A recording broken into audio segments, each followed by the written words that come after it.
জিলহজ মাসের 3 নাম্বার আমল, নবীজি এ মাস আসলেই ঘোষণা দিতেন যাদের সামর্থ্য আছে তারা যেন অবশ্যই কোরবানি করে। কি করে? বলেন বলেন। এ শব্দটা সে জন্মের পর থেকে শুনছি, কোরবানি কি, এটা এর ইতিহাস কি, কোথা থেকে এসেছে, এটা শুরু হয়েছে কোন দিন থেকে? অধিকাংশ মানুষ আমরা ইব্রাহিম আলাইহিস সালামের জীবন থেকে মনে করে কোরবানি পেয়েছি। হযরত ইব্রাহিম আলাইহিস সালাম তার সন্তানকে জবাই করছে, কোরবানি দিচ্ছে ইসমাইলকে, এটা থেকে আমরা জানি না। কোরবানি শুরু হয়েছে এসে দুনিয়া শুরুর পর থেকে। ওইটাই আল্লাহ তেলাওয়াত করে করে আমাদেরকে শুনিয়েছেন নবীর মাধ্যমে। আল্লাহ পাক বলেন সূরা মায়েদা 27 নাম্বার আয়াতটা আমরা পড়েছি। এখান থেকে আমরা কয়েকটা, কমপক্ষে 12টা শিক্ষা বের করব আজকে। আপনারা থাকবেন তো কিছু সময়? ঠিক আছে। যেটা একটা নতুন বিষয়, বোঝার জন্য একটু মন মানসিকতা এদিকে দিয়ে রাখবেন। জন্মের পর থেকে যারা কোরবানি শোনেন, শুধু ইব্রাহিম ইসমাইল নবী না, জন্মের পরে না, এই পৃথিবী তৈরি হওয়ার পর থেকে কোরবানির সিস্টেম চলে আসতেছে। হয়তো এক এক নবীর সময় এক এক রকম সিস্টেম ছিল। হযরত আদম আলাইহিস সালামের 2 সন্তানের ব্যাপারে আল্লাহ বলেন, হে নবী, আপনি আপনার উম্মতদের সামনে এই আয়াত তেলাওয়াত করে শোনান।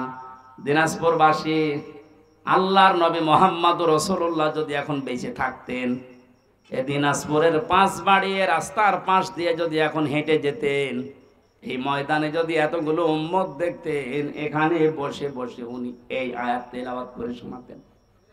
কারণ সামনে এখন এই বিষয়গুলো আমাদের আছে, কোরবানি। কোরআনে কারীম থেকে আবার বলছি, জবান খুলে বলেন, শয়তান যেন আশপাশে থাকলেও দূরে চলে যায়। আউযু বিল্লাহি মিনাশ শাইতানির রাজিম। বিসমিল্লাহির রহমানির রহিম।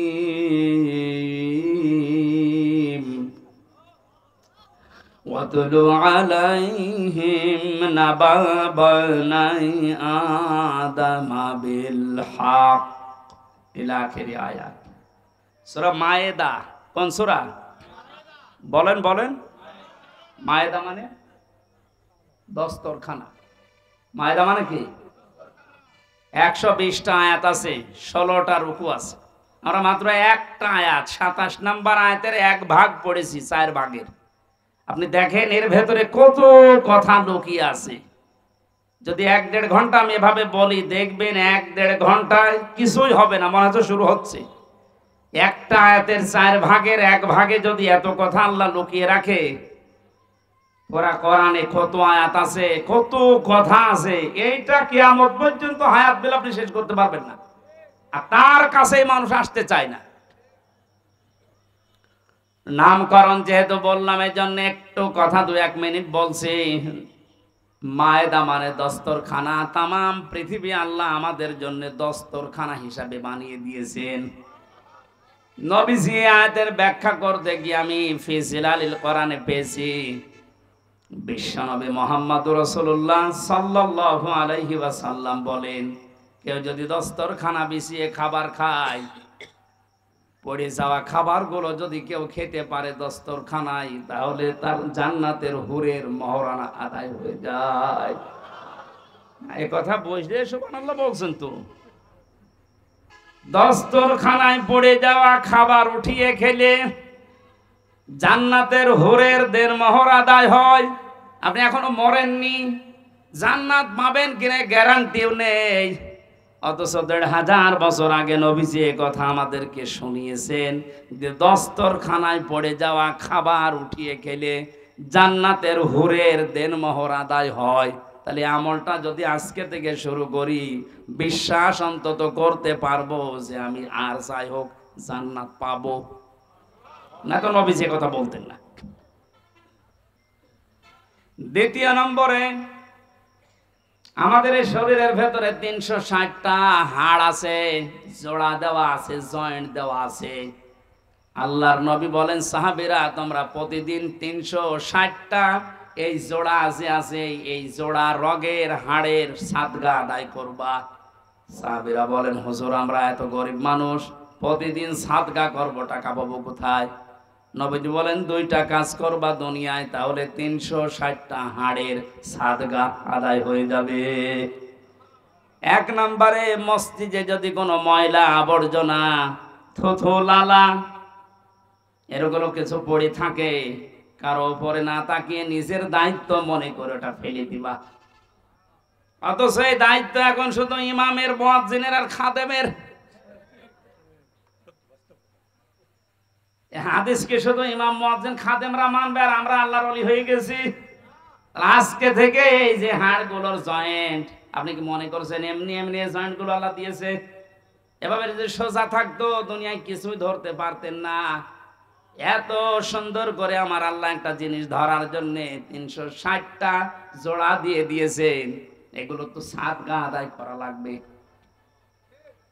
আজকে থেকে কোন মসজিদে যদি ময়লা পড়ে থাকে, নিজের দায়িত্ব মনে করে আপনি তুলে ফেলে দেবেন। সুবহানাল্লাহ বলার যে কায়দা, আমার মনে হয় কিয়ামতের আগে আমল হবে না। 2 নম্বরে, রাস্তায় চলতে গিয়ে কোন কষ্টদায়ক বস্তু যদি আপনি দেখতে পান, নিজের ইমানি দায়িত্ব মনে করে এটা তুলে উঠিয়ে ফেলে দেবেন। তো বাংলাদেশের মানুষের চরিত্র স্বভাব আলাদা। রাস্তার ময়লা মাটি এগুলো তুলে আরো ফেলে দেওয়ার কথা, আর আমরা বাড়ি ঘরের সব পরিষ্কার করা ময়লা রাস্তায় এনে ফেলে রাখি। থাক। নবীজি বলেন, যারা রাস্তার কষ্টদায়ক বস্তু তুলে ফেলে দেয়, এদের ইমানের যে 77টা অঙ্গ আছে, তার ভেতরে সর্বনিম্ন স্তর এইটা, যে তার ইমান আছে, বোঝা যাবে রাস্তার কষ্টদায়ক বস্তু তুলে ফেলে দিয়েছে। আর আমরা আরো যদি রাস্তায় কষ্ট দেওয়ার জন্য ময়লা মাটি এনে ফেলে রাখি, আমাদের ইমান আছে আমরা কোন চিহ্ন দিয়ে বোঝাবো? এখন যদি বলেন আমার দাঁড়িয়ে আছে, আরে ভাই রবীন্দ্রনাথ ঠাকুরেরও দাঁড়িয়ে ছিল, আমার জুব্বা আছে, আবু সাহেলের জুব্বা ছিল না। আপনি মনে মনে করেন আমি ইমানদার, আমি মসজিদের দিনাজপুরের সভাপতি, আর আবু জাহেল ছিল কাবা ঘরের সভাপতি। ইমান বোঝাতে হলে এই 77টা বিষয় আপনাকে জানা লাগবে। প্রথম হচ্ছে লা ইলাহা ইল্লাল্লাহর ঘোষণা দেওয়া, সর্বনিম্ন হচ্ছে রাস্তার কষ্টদায়ক বস্তু তুলে ফেলে দেওয়া। নবীজি বলেন, যদিও তুলে ফেলে দিতে পারে, তাহলে বুঝবে সে যেন তার ভেতরে ঈমান আছে। পৃথিবীর মানুষেরা 750 কোটি মানুষ এখন মুসলমানদের নবীর এই হাদিসের দিকে তাকান। রাস্তার কষ্টদায়ক বস্তু তুলে ফেলে দেওয়া যে মুসলমানের ইমানের সর্বনিম্ন স্তর চিহ্ন, সেই মুসলমানদেরকে মানুষকে কষ্ট দেবে, এটা আপনারা মানেন কি করে? কিছু হলে আমাদের উপরে দোষ চাপিয়ে দেন। আমাদের ইমানের তো সর্বনিম্ন স্তর এটা, যে রাস্তায় কোনো কষ্টদায়ক জিনিস থাকতে পারবে না। আর আমাদেরকে দুনিয়ায় কষ্টদায়ক যত দুনিয়ায় সব কিছুর মূলে আপনারা আমাদেরকে রেখেছেন, কিছু হলেই আমাদের দোষ। সুতরাং বুঝতে হবে, যারা মানুষকে কষ্ট দেওয়ার জন্য কাজ করে, এরা নবীর উম্মত, মুসলমান না, এরা অন্য কিছু। সূরা মায়েদার যে নামকরণ শুনলেন, এখান থেকে আপনি কি পেলেন বলেন তো? আজকে থেকে আমলটা শুরু করা দরকার। দুনিয়া আল্লাহ মায়েদা দস্তরখানা হিসাবে আমাদের সামনে উপস্থাপন করে দিয়েছেন। দস্তরখানার যেমন বিভিন্ন জায়গায় খাবারগুলো আমার আল্লাহ আমরা সেট করে রাখি, তামাম দুনিয়া মনে হচ্ছে আমাদের জন্য খাবারের একটা প্লেট।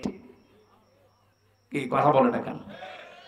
বাংলাদেশের দিকে তাকান, এক এক এলাকাকে আল্লাহ এক একটা প্লেটে যেমন 4-5 রকমের খাবার দেয়, এই বাংলাদেশটাতেও আমার আল্লাহ এক একটা অঞ্চলকে খাবারের প্লেট ওইভাবে সাজিয়েছে। দিনাজপুরে যেভাবে লিচু হয়, আমাদের কুষ্টিয়াতে, মেহেরপুরে, চুয়াডাঙ্গায় আপনি পাবেন না। আমাদের এলাকায় যেটা হয় ওইটা এখানে পাওয়া যাবে না, তামাক। ছাগলেও খায় না, অথচ দিনাজপুরের লোকেরা খায়। হ্যাঁ, কথা বলছো না কেন? এই যে রংপুরে আকিস গ্রুপের, এরপরে লালমনিরহাটে আকিস গ্রুপের যে বিশাল ভান্ডার, এগুলো তৈরি হচ্ছে আপনাদের এলাকায়, তাহলে আপনারা না খেয়ে তো অন্তত ছাড়েন না। বিড়ি ছাড়া খাচ্ছেন, এই বদ অভ্যাসটা আজকে আল্লাহর জন্য বাদ দিয়ে দেবেন। কারা কারা বাদ দিতে পারবেন দেখি?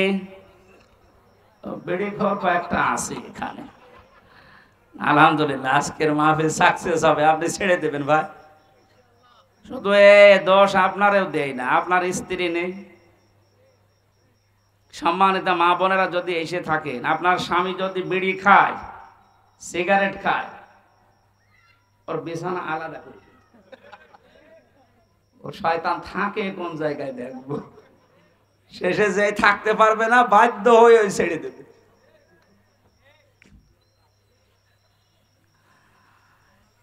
এবার আল্লাহ পাক আমাদেরকে যেটা শুনিয়েছেন, কান খাড়া করে শোনেন। ওয়াতলু আলাইহিম নাবা আবনাই আদম বিল হক। হে নবী, আপনার উম্মতদেরকে এই দিনাজপুরে যারা উম্মত দাবি করছে, তাদের সামনে আপনি আদম নবীর 2 সন্তানের কোরবানির যে কাহিনী, এটা তেলাওয়াত করে শোনান। আমার এখানে প্রশ্ন আছে, এই আমরা বাতাস দিচ্ছিল, কে আছে এখানে?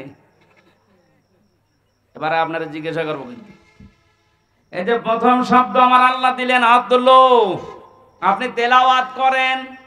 আলাইহিম, তাদের নিকটে, নাবা আবনাই আদম বিল হক, হযরতে আদম নবীর 2 সন্তানের যে কোরবানির কাহিনী, এটা আপনি এদেরকে তেলাওয়াত করে শোনান। কিভাবে শোনাবেন? বিল হক, সঠিকভাবে, যথাযথভাবে, সত্য যেটা ওইভাবে। এখন আমাদের প্রশ্ন আসে, আমরা 1500 বছর আগে না, এই পৃথিবী তৈরি হওয়ার পরে এই ঘটনা, হাজার হাজার বছর পরে এই ঘটনা শুনে আমরা করব কি? নাকি আমাদের এখানে কি করণীয় আছে? আল্লাহ 12টা জিনিসের পরে দিয়েছেন, আমরা দেখি। প্রথম নাম্বারে তেলাওয়াত। কি শব্দ দিয়েছেন? আরো জোরে বলেন। আমি যদি এনাকে মুরব্বীকে বলি তেলাওয়াত করেছেন আজকে, উনি বলবে হ্যাঁ। কি পড়েছে তেলাওয়াতে? হয়তো আলাম তারা কাইফা ফাআলা রাব্বুকা বিআসহাবিল ফিল আলাম ইয়াজআল কায়দাহুম ফি তাদলিল ওয়া আরসালা আলাইহিম তায়রান আবাবিল। তেলাওয়াত হয়েছে না? কথা বুঝতেছেন? আল্লাহর প্রথম শব্দ ওয়াতলু, আপনি তেলাওয়াত করে শোনান আপনার উম্মতদেরকে। তো ওনারে বললাম তেলাওয়াত করেছেন আজকে, উনি তো এই সূরাটা মনে করেন শোনাইছে, তেলাওয়াত হয়েছে না? না। পড়া কোরআনে 3টা শব্দ আমি পেয়েছি কোরআন পড়ার ব্যাপারে, কারা, রাতালা, তালাওয়া। অবিধান বেত্তা যারা আছে, এই 3টা শব্দের ব্যাখ্যায় লিখেছেন, কেউ যদি কোনো কিছু তেলাওয়াত করতে চায়, তার 4টা হক আদায় করা লাগবে। 1 নাম্বার, ওটাকে শুদ্ধ করে পড়া লাগবে। 2 নাম্বারে ওটা বুঝতে হবে আপনাকে। 3 নাম্বারে ওই বোঝা বিষয়ের উপরে আপনার প্র্যাকটিক্যাল লাইফে আমল থাকা লাগবে। 4 নাম্বারে ওইটা যেন মানুষ মানতে পারে, এই ব্যবস্থা করে দেওয়া লাগবে। তাহলে অনেকে শুদ্ধ করে হয়তো তেলাওয়াত করেছে। 2য় নম্বরটা, এই কথা বলে না কেন? নেই। 3 নাম্বারটা, যতটুকু পড়েছে অতটুকু ওনার প্র্যাকটিক্যাল লাইফে থাকবে।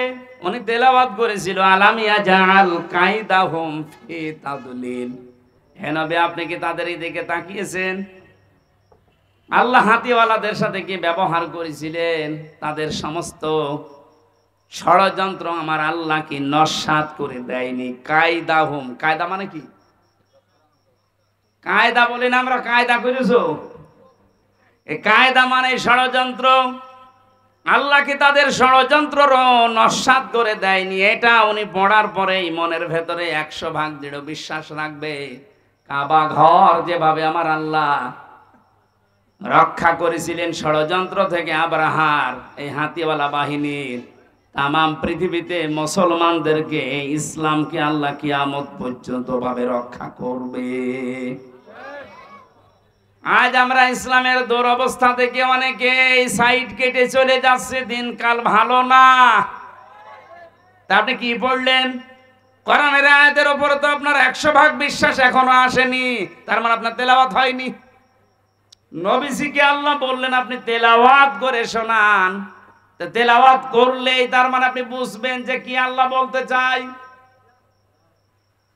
হযরতে আদম আলাইহিস সালামের যে শরীয়ত আমরা শুনেছি, ওই সময় সন্তান হতো জোড়া জোড়া করে, আগের পক্ষের আর পরের পক্ষের একটা একটা করে তিনি বিবাহ দিতেন। যে মেয়েটাকে বিবাহ করার কথা, তাসলিমা আর আকলিমা, হাবিলের সাথে যেটা সেটা সুন্দরী ছিল, কাবিলের সাথে যেটা ওটার চেহারা অত ভালো ছিল না। সেই পৃথিবীর শুরু থেকে মেয়েদের চেহারার উপরে মানুষের একটা চাহিদা আল্লাহ তৈরি করে দিয়েছে। এটা আমি বানালাম নাকি? সূরা আলে ইমরানের 14 নম্বর আয়াতে আল্লাহ দলিল দিয়েছেন, যুজ্জিনা লিন-নাসি হুব্বুশ শাহাওয়াতি মিনান নিসা। আমি ভালোবাসা, আকর্ষণ, মহব্বত এরকম কিছু তৈরি করে দিয়েছি, শোভনীয় বানিয়ে দিয়েছি তোমাদের কাছে 9টা জিনিসকে। তারা 1 নম্বরে তোমাদের স্ত্রী, মেয়ে লোক। তাহলে মেয়ে লোকের চেহারার সাথে পুরুষের আকর্ষণ এ সৃষ্টি করেছেন কে? আর জোরে। আমাদের আদি পিতা হযরতে আদমকে আল্লাহ যখন বানিয়েছিলেন, জান্নাতের ভেতরে তার সব নিয়ামত ওকে ছিল, কিন্তু মনের ভেতরে তার শান্তি কাঙ্ক্ষিত মানের পাচ্ছিলেন না। আমার আল্লাহ মনের ভাব বোঝার কারণে তন্দ্রা দিয়ে তার বাম পাজরের হাড় খুলে একটা নারীকে আল্লাহ বানিয়েছিলেন, হযরতে হাওয়া আলাইহিস সালাম। এটা ইবনে কাসিরে আছে। এই পৃথিবীতে 4 জন মহিলাকে আল্লাহ সবচাইতে বেশি সুন্দরী বানিয়েছেন, তার ভেতরে 1 নম্বরে আমাদের আদি মাতা হযরতে হাওয়া আলাইহিস সালাম। এত সুন্দর করে আল্লাহ দুনিয়াতে আর কাউকে বানাননি। 2 নম্বরে হযরতে বিলকিস, এত সুন্দর ছিল। 3 নম্বরে ইব্রাহিম আলাইহিস সালামের প্রথম স্ত্রী হযরতে সারা। 4 নম্বরে ইউসুফ নবীর স্ত্রী হযরতে জুলাইখা। যদিও অনেকেই কেউ কেউ হযরতে ফাতেমাতুজ জোহরার কথা জানিয়েছেন, কিন্তু আগের 4টাই প্রসিদ্ধ। হাওয়া আলাইহিস সালাম, বিলকিস, সারা, জুলাইখা। এত সুন্দর করে আমার আল্লাহ তাদেরকে বানিয়েছেন, কিয়ামত পর্যন্ত অত সুন্দরী মানুষ আর আসবে না। পরিমণিত কি কিছুই না, কারণ ওরা তো সরাসরি আমি জেলখানার পাশে দেখেছি।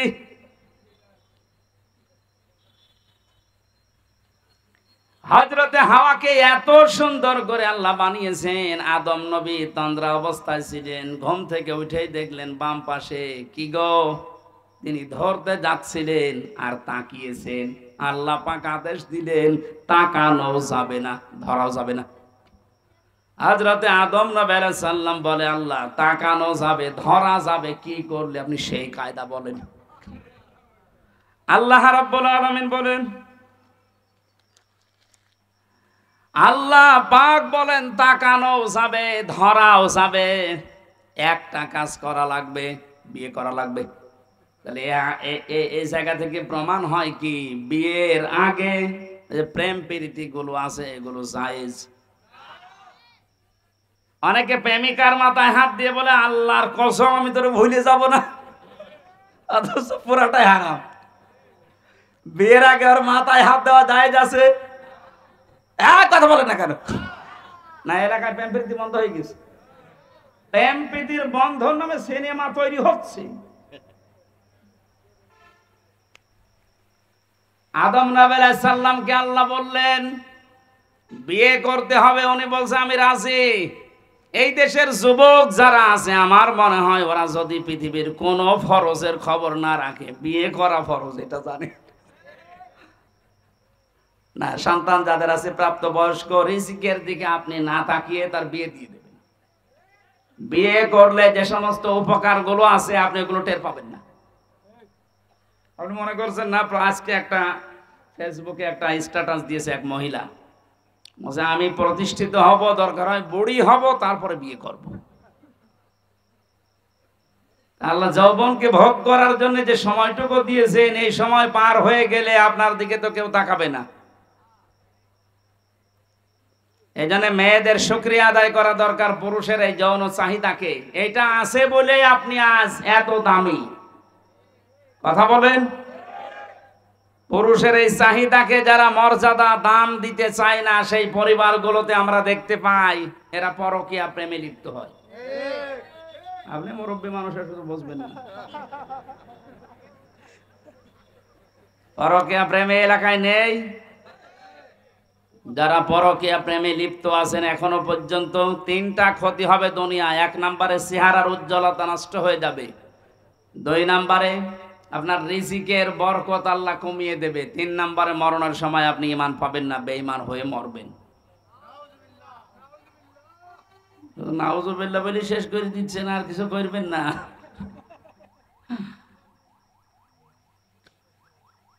হযরতে আদম বলছে, আল্লাহ আমি রাজি আছি বিয়ে করতে, তুমি ব্যবস্থা করো। বলে বিয়ে করতে হলে দেনমোহর দেওয়া লাগবে। কোথায় পাবো? কিচ্ছু নেই আমার কাছে। আল্লাহ পাক ওই দিন বলেছিলেন, আমার নবী মুহাম্মদুর রাসূলুল্লাহর নামে 10 বার দরুদ পড়ো, ওইটাই দেনমোহর হয়ে যাবে। দেনমোহর শেষ, বিবাহ শাদী শেষ। আল্লাহ রাব্বুল আলামিন হযরত আদম আলাইহিস সালামকে এবার আদেশ দিলেন। এখানে আমি দুইটা শিক্ষা বলবো, আলেম যারা আছেন খেয়াল করেন।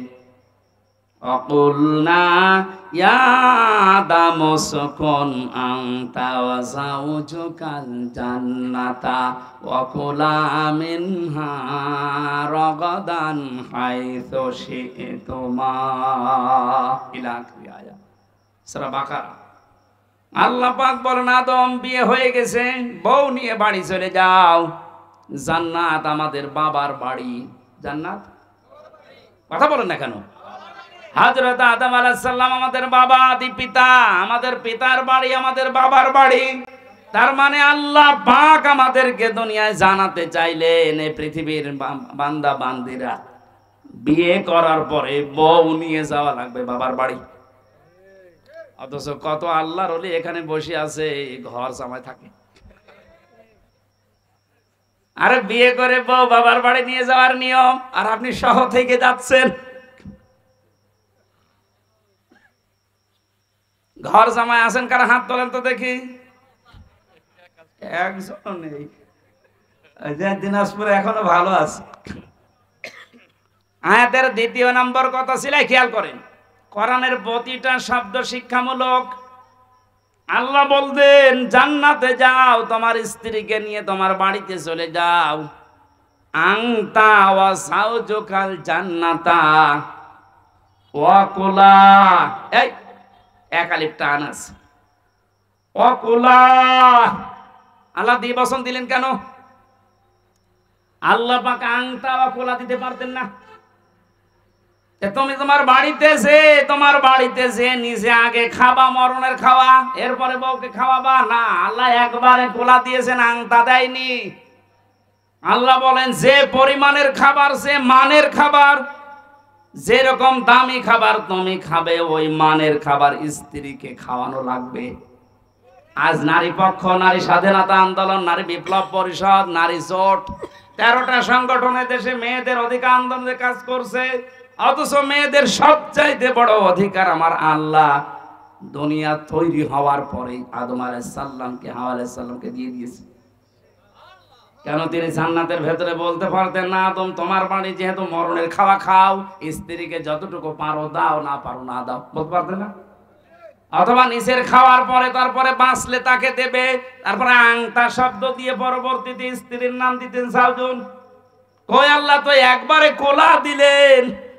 ও তামাম পৃথিবীর নাস্তিক, মোরতাদ, বেঈমান, উল্টা পাল্টা নারীদেরকে বসিয়ে ইসলাম বিদ্বেষী যারা বানাতে চান, আল্লাহ পাক মেয়েদেরকে যে অধিকার দিয়েছে কিয়ামত পর্যন্ত আপনি দিতে পারবেন না।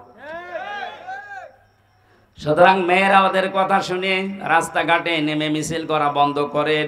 ওরা আপনাদেরকে ভোগের বস্তু বানাতে চায়, আর আল্লাহ পাক আপনাকে এই পৃথিবীর ময়দানে দামি বস্তু বানাতে চায়।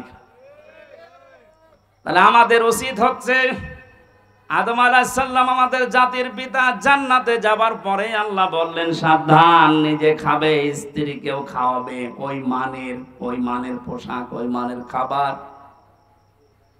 হাইসো সে তোমা, এইদিকে তাকান, হাইসো সে তোমা, যেখানে ইচ্ছা যাবে, যা ইচ্ছা খাবে। তাহলে এই আয়াত দিয়ে প্রমাণ হয় স্ত্রীকে সাথে নিয়ে বেড়াতে যাওয়া, ঘুরতে যাওয়া, বিভিন্ন জায়গায় যাওয়া জায়েজ আছে। হ্যাঁ, জায়েজ আছে বলে আল্লাহ শেষ করে দেয়নি। ওয়ালা তাকরাবা, সাবধান, নিকটে যাবা না। হাদিহি শাজারা, এই গাছের নিকটে। কোন গাছ? না, এখানে অনেকে এই গন্ধম গাছ মনে করে। আরে ভাই, শুধুমাত্র গন্ধম গাছের কথা যদি আল্লাহর উদ্দেশ্য থাকতো, এই আয়াত কোরআনে নাযিল করে আমাদেরকে শোনাবে কোন কারণে এখন গন্ধম গাছ আছে। তার মানে হাদিহি শাজারাতা, এটা দিয়ে আল্লাহ আরো উদ্দেশ্য আছে। যদিও গন্ধম গাছ, এর ভেতরে কয়েকটা অর্থ আমি পেয়েছি তাফসিরে, হাক্কানির ভেতরে পাবেন। 1 নম্বরে মুফাসসিরিন ইকরাম লিখেছেন, আল্লাহ পাক জানিয়েছেন আদম শুধু তোমার জন্য না, কিয়ামত পর্যন্ত তোমার সন্তানাদি দুনিয়ায় যারা যাবে, এই মানুষগুলো যেন আল্লাহর নিষিদ্ধ কোনো বর্ডার পার না হয়। স্ত্রীকে নিয়ে খাবে, ঘুরবে, বিভিন্ন অনুষ্ঠানে যাবে, কিন্তু যে অনুষ্ঠানে গেলে আল্লাহর বর্ডার ক্রস হয়ে যায়, যেখানে গেলে আল্লাহর বিধান পালন করা যায় না, ওই রকম অনুষ্ঠানে বউ নিয়ে যাওয়া যাবে না। আপনি বিবাহ অনুষ্ঠানে যান, আমি নিষেধ করছি না, কিন্তু এমন বিয়ে অনুষ্ঠানে বউ নিয়ে, মেয়ে নিয়ে, বেটার বউ নিয়ে যাওয়া যাবে না, যেখানে গেলে নিজে আল্লাহর বিধান মানতে পারে না। এরকম বিয়ে দেশে নেই। কথা বলে না কেন? এখন যদি বলেন আত্মীয়তা থাকে না, না থাক, আগে আল্লাহর বিধান, তারপর আপনার আত্মীয়।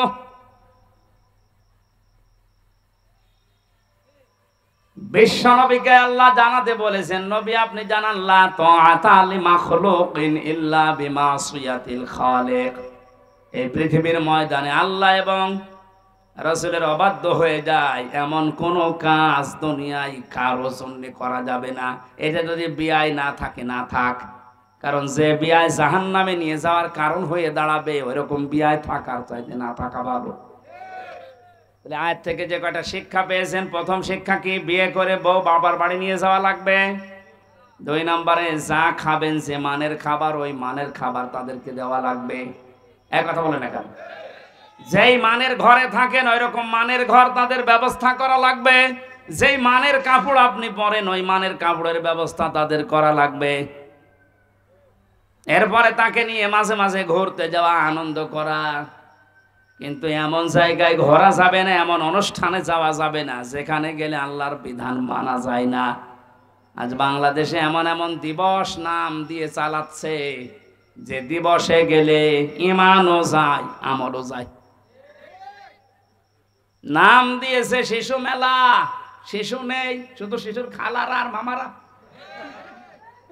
আর ওখানে গেলেই শুধু অ্যাক্সিডেন্ট হয়।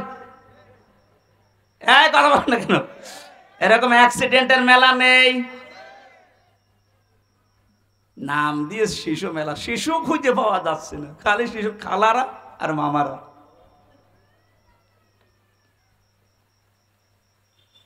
আমার ভাইরা, এই জন্য এমন কোন অনুষ্ঠানে, এমন কোন জায়গায় বউ নিয়ে আপনি যেতে পারেন না যেখানে গেলে আল্লাহর বর্ডার ক্রস হয়ে যায়, নিষিদ্ধ জায়গা হয়ে যায়।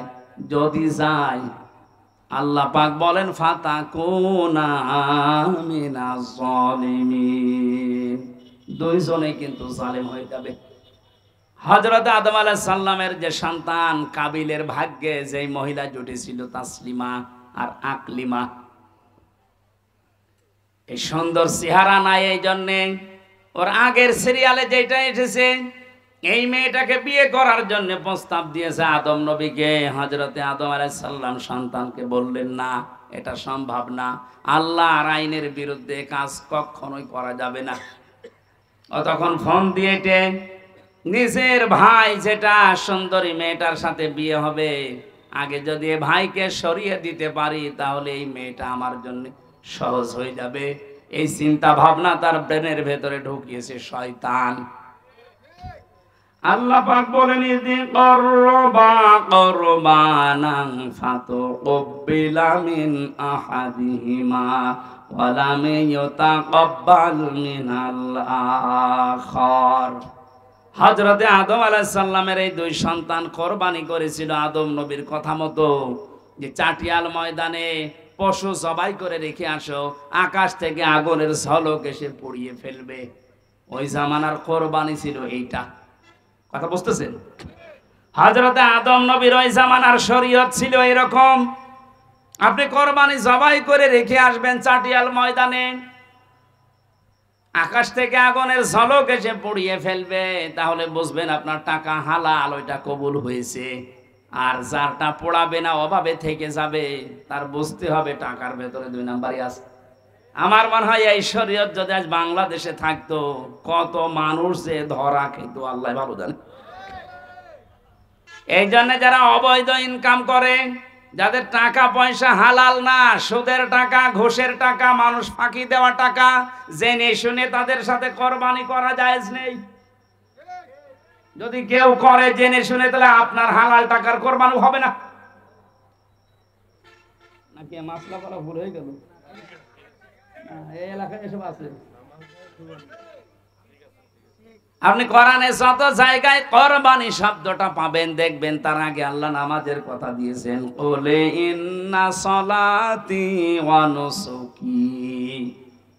এই যে সলাতি ওয়া নুসুকি, নুসুক শব্দের অর্থ তিনটা। এক নম্বরে কোরবানি, দুই নম্বরে হজের ক্রিয়াকলাপ, তিন নম্বরে ইবাদত বন্দিগি। আপনি এক নম্বরেই ধরেন কোরবানি দেওয়া, আল্লাহ আগে নামাজ, এরপরে কোরবানি দিয়েছেন। ফাসাল্লি লিরাব্বিকা ওয়ানহার, আপনি রবের নামে নামাজ পড়েন, এরপরে কোরবানি দেন।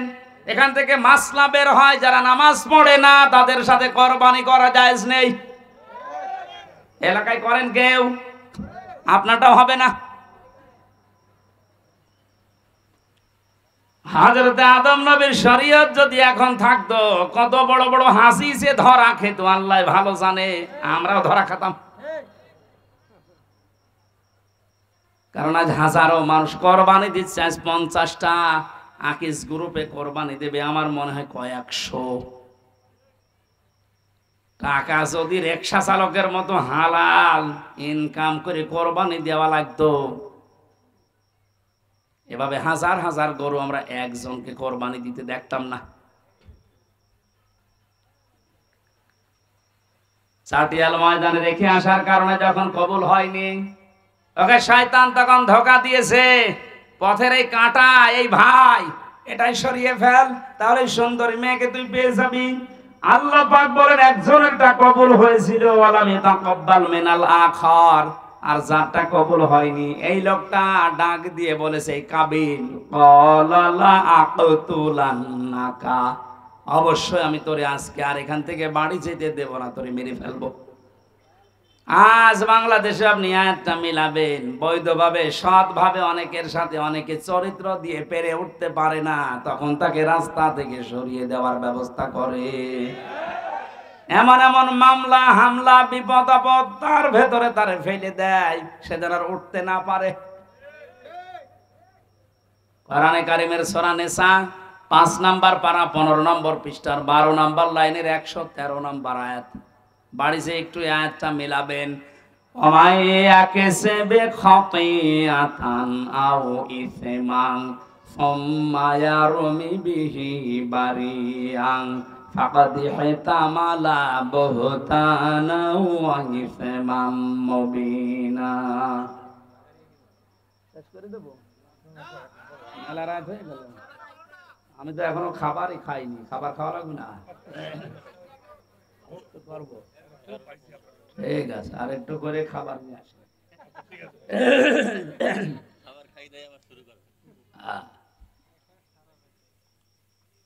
সূরা নিসার আয়াতের বর্ণনা বলছি, আল্লাহ পাক বলেন পৃথিবীতে অনেক মানুষ এমন আছে নিজে অন্যায় কাজ করে, আর অন্যায়টা যখন হয়ে যায় তখন একটা নিরপরাধ মানুষের উপরে দোষটা চাপিয়ে দিয়ে নিজে ভালো সাজে।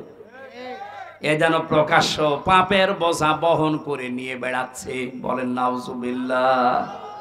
ও পৃথিবীর মুসলমানেরা, আল্লাহ যদি চর্মচোখে পাপের বোঝা দেখার মতো সুযোগ আমাদেরকে দিত, এদেশে আজ হাজারো ভদ্রলোক নামে যারা এরা রাস্তায় বের হতে পারতো না।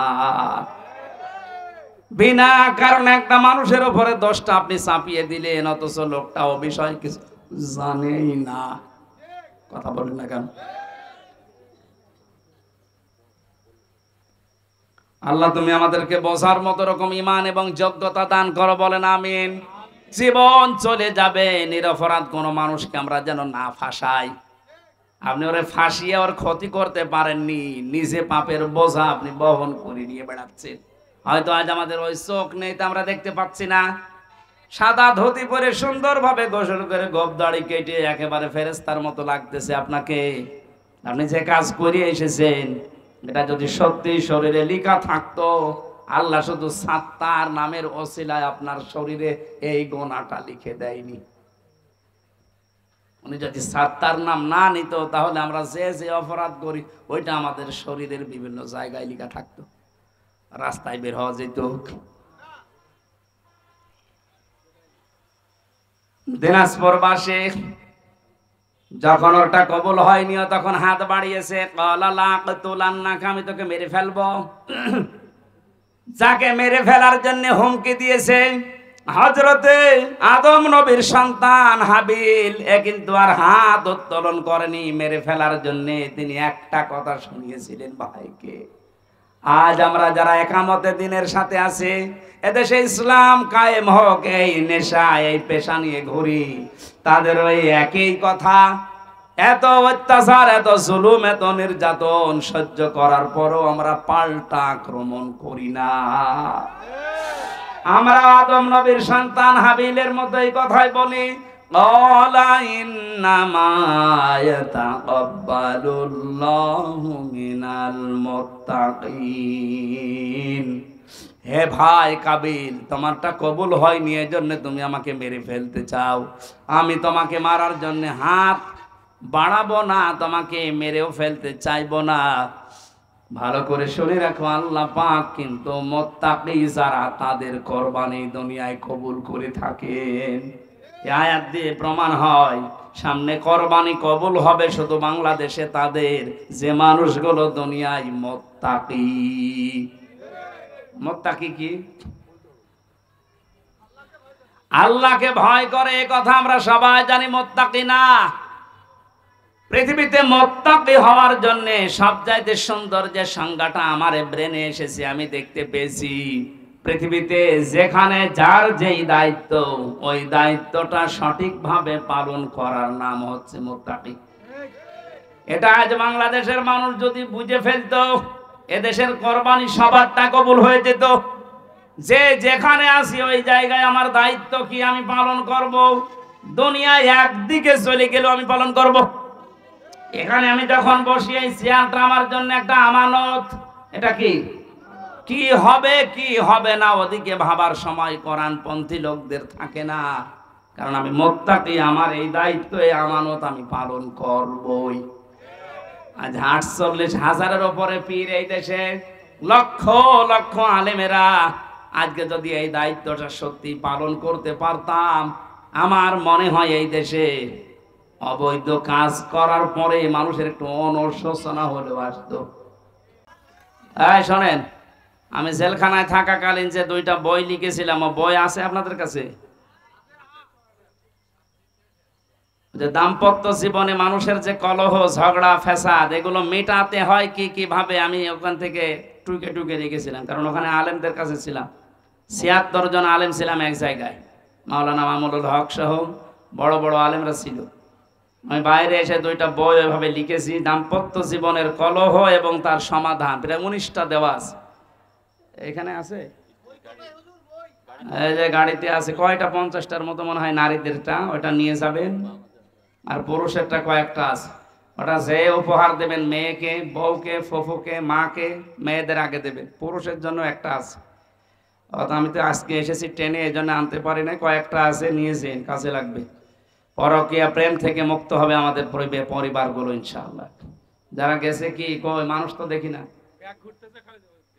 টাকা পয়সা যারা নিয়ে এসেছেন একটু বের করেন, বের করে যারা দিচ্ছে ওনাদের সাথে মিলে দিয়ে দেন, দেন একটু তাড়াতাড়ি। সুবহানাল্লাহ আলহামদুলিল্লাহ লা ইলাহা ইল্লাল্লাহ সুবহানাল্লাহ আলহামদুলিল্লাহ লা ইলাহা ইল্লাল্লাহ।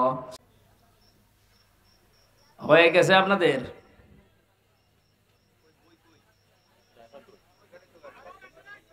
ওই যে গাড়িতে আছে পেছনে, এখানে নিয়ে আসেন, এখানে নিয়ে এসে যারা নিতে চায় নিয়ে বাড়িতে যে অবশ্যই তাদেরকে পড়াবেন।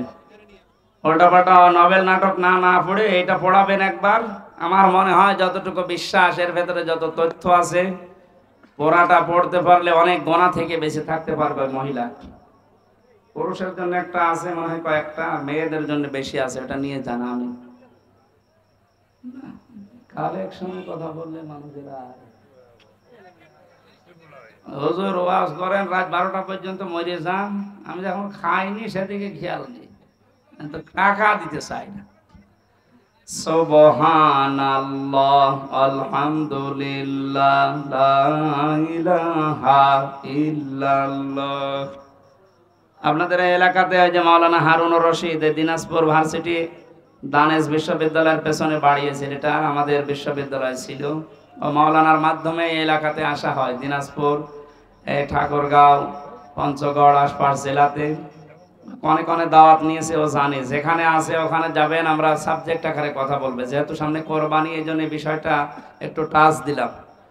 12টা শিক্ষা আল্লাহ আয়াতের পরবর্তীতে আদম নবী আলাইহিস সালামের সন্তানদের মাধ্যমে তাম পৃথিবীর মানুষদেরকে দিতে চেয়েছিলেন। রক্তপাত করা, তাম দুনিয়ায় যারা মানুষকে আজ হত্যা করছে, এই হত্যার একটা একটা করে গোনা ওই কাবিলের আমলনামায় যেতে আছে। এই জন্য অবৈধ হত্যার জন্য কি নেমে আসে, একটা মানুষকে বিনা কারণে মেরে ফেললে তাম দুনিয়ার মানুষকে হত্যা করার শামিল হয়। কাউকে বেঁচে থাকার অবলম্বন তৈরি করে দিলে তাম দুনিয়ার মানুষকে বেঁচে থাকার মতো সওয়াব হয়। এই সমস্ত কথাগুলো একটা একটা করে ছিল, আমরা ব্যাখ্যা করতে পারলে ভালো হতো। প্রচন্ড গরমে আসলে এভাবে কথা বলা উচিত না। আর আমার শরীর কণ্ঠ স্বাভাবিকই হচ্ছে না, জেল থেকে বের হয়ে এত কিছু করছে কিন্তু স্বাভাবিক হতে পারছি না। আমার মনে হয় কিছু খাওয়িয়েছে কিনা আল্লাহ জানে। হ্যাঁ, এত ডাক্তার দেখায়, এত ঔষধ, কিছুই হয় না, শরীরই ভালো হয় না। ভেতরের খাবারও ভালো ছিল না। আর প্রত্যেকটা খাবারে তেঁতুল দেয়, তো তেঁতুল দিলে নাকি মানুষের শরীর আস্তে আস্তে দুর্বল হয়ে যায়। এই জন্য শরীর যে একবার বসে গেছে আর উঠতে চাচ্ছে না। আমরা শীতের সময় আসবো আবার আপনাদের এলাকায়, ওই নভেম্বর, ডিসেম্বর, জানুয়ারি, ফেব্রুয়ারি 4 মাসে আবার আসবো এলাকায়। আমিন, আল্লাহুম্মা আমিন। লা ইলাহা ইল্লা আনতা সুবহানাক ইন্নী কুনতু মিনাজ জালিমিন। লা ইলাহা ইল্লা আনতা সুবহানাকা ইন্নী কুনতু মিনাজ জালিমিন। লা ইলাহা ইল্লা আনতা সুবহানাক ইন্নী কুনতু মিনাজ জালিমিন। রব্বুল আলামিন, সারা জীবন অপরাধ করে জীবনটা নষ্ট করে ফেলেছি। হাত ওঠায় কথা বলবো ভয় করে, লজ্জা করে। গোনাগুলো যদি গায়ে লিখা থাকতো, মানুষ আমাদেরকে কুকুরের মতো ঘৃণা করত। যেভাবে গোপন রেখে দিয়েছো, কিয়ামতে কোটি কোটি মানুষ থাকবে, আমাদের অপমান করো না আল্লাহ। গোপনেই তোমার সত্তার নামের ওসিলায় মাফ করে দিও। মাহফিলের আয়োজন করতে গিয়ে তোমার যে বান্দারা শ্রম দিল, এই যুবকদেরকে আলীর মতো কবুল করে নাও। সম্মানিত সভাপতি আলহাজ আব্দুল বারী, অ্যাডভোকেট তৌহিদুল হক, আল্লাহ তাআলা তোমার গোলামদেরকে কবুল করো। ইমরান ভাই সহ নাম না জানা যত মানুষ শ্রম দিয়েছে তোমার খাতায় তুমি এদের নাম লিখে নাও। আমাদের প্রধান অতিথি মাননীয় চেয়ারম্যান সাহেব সহ যত অতিথিবৃন্দ এসেছে এদেরকে মঞ্জুর করো। হাফেজ মাওলানা মাহফুজুর রহমান, মাওলানা হারুনুর রশিদ, শফিকুল ইসলাম ভাই সহ যত আলেম আমরা এসেছি, আল্লাহ আলেমদেরকে তুমি পবিত্র করে দাও। সম্মানিত মা বোনদেরকে খাদিজার মতো, আয়েশার মতো বানাও। তাদের রোগ শোক থেকে হেফাজত করো। প্রশাসনের উপরে তোমার রহমত নাযিল করো। আল্লাহ কোরবানির শিক্ষা যেগুলো, এগুলো আমাদের জীবনে তুমি সেট করে দাও। এই দিনাজপুর এলাকার মাটির নিচে যত মানুষ ঘুমিয়ে আছে এদেরকে ক্ষমা করে দাও। আল্লাহ এলাকায় যত মানুষ ব্যবসা বাণিজ্য করে এদের ব্যবসা বাণিজ্য বরকত দাও। চাষবাস করে যারা আল্লাহ তুমি তাদেরকে রুজিতে বরকত ঢেলে দাও।